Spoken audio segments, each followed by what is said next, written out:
استعمال کرنے کا کیا حکم ہے، اس میں اختلاف ہے۔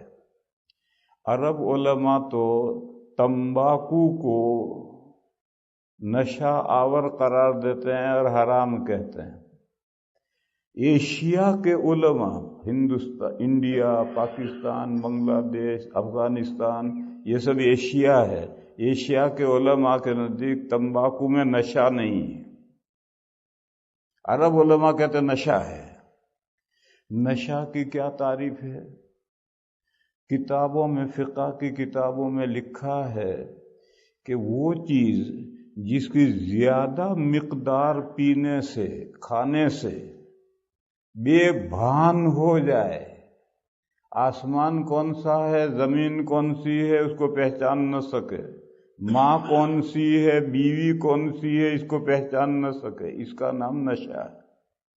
تمباکو میں یہ کیفیت نہیں ہوتی، زیادہ پیو گے تو طبیعت مت لائے گی، قے ہو جائے گی، لیکن ہوش ختم ہو جائیں، بے بھان ہو جائے، ایسا نہیں ہوتا۔ لیکن پھر تمباکو میں ہے کیا؟ حدت ہے، تیزی ہے۔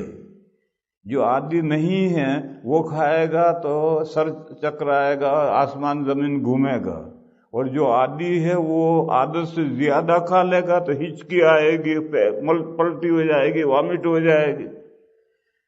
نشہ نہیں چڑھتا ہے کہ آدمی آسمان زمین کو نہ پہچان سکے، ماں بہن کو نہ پہچان سکے، یہ کیفیت اس میں نہیں ہوتی۔ تو ایشیا کے علماء کے نزدیک تمباکو میں نشہ نہیں ہے، اور عرب علماء کہتے ہیں نشہ ہے، تو ان کا فتویٰ اور ہے۔ ایشیا کے علماء کے نزدیک نشہ تو نہیں ہے، پھر اس کا کیا حکم ہے؟ وہ شکلیں جس میں تمباکو مضر ہے، ضرر نقصان پہنچاتا ہے، تو بقدر نشہ، بقدر ضرر مکروہ ہے۔ جیسے مٹی کھانا حرام ہے، مٹی تو پاک ہے، پھر کھانا حرام کیوں ہے؟ مٹی کھانے سے ضرر پہنچتا ہے۔ جو بچے بچپن میں مٹی کھاتے ہیں ان کی صحت ہمیشہ کے لیے خراب ہو جاتی ہے، اور جو عورتیں حمل میں مٹی کھاتی ہیں، ہمارے یہاں انڈیا میں باقاعدہ پکائی ہوئی مٹی ملتی ہے چنے کی دکان پر، وہ ہم حاملہ عورتیں منگوا کر کھاتی ہیں۔ یہاں کا مجھے نہیں معلوم کیا چیز کھاتی ہیں، کچھ نہ کچھ ہوگا۔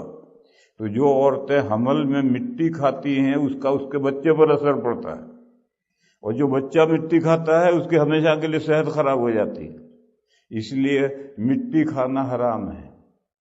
اسی طرح اسموکنگ، اس میں چونکہ گرم گرم دھواں پھیپھڑے میں جاتا ہے تو پھیپھڑے کو نقصان پہنچاتا ہے۔ اسی طرح سے تمباکو پان میں یا نسوار کے طور پر کھانا، یعنی اس کا جو تھوک ہے اس کو نکل کر پیٹ میں جانا، نسوار پیٹ میں گیا، اس کا تھوک پیٹ میں گیا، پان کا پیٹ میں گیا، یہ مکروہ تحریمی ہے، کیونکہ پیٹ میں جو جاتی ہے چیز وہ خون میں شامل ہوتی ہے، اس کی نیکوٹین خون میں جاتی ہے اور وہ نقصان پہنچاتی ہے۔ تو اسموکنگ مکروہ تحریمی ہے، چاہے بیڑی پیو، چاہے سگریٹ پیو، چاہے چرس پیو، یہ اور خطرناک سگریٹ ہے، یہ مکروہ تحریمی ہے۔ یا نسوار کھاؤ، پان کھاؤ، یہ بھی مکروہ ہے۔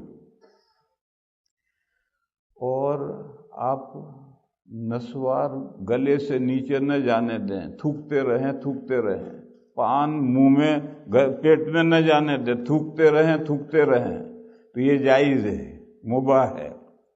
اور حقہ بھی مباح ہے، کیونکہ اس میں دھواں نیچے آ کر پانی میں ریفائن ہو کر پھر منہ میں آتا ہے، ٹھنڈا ہو کر آتا ہے، لہذا حقہ جائز ہے، پان تھوکنا جائز ہے، نسوار تھوکنا جائز ہے۔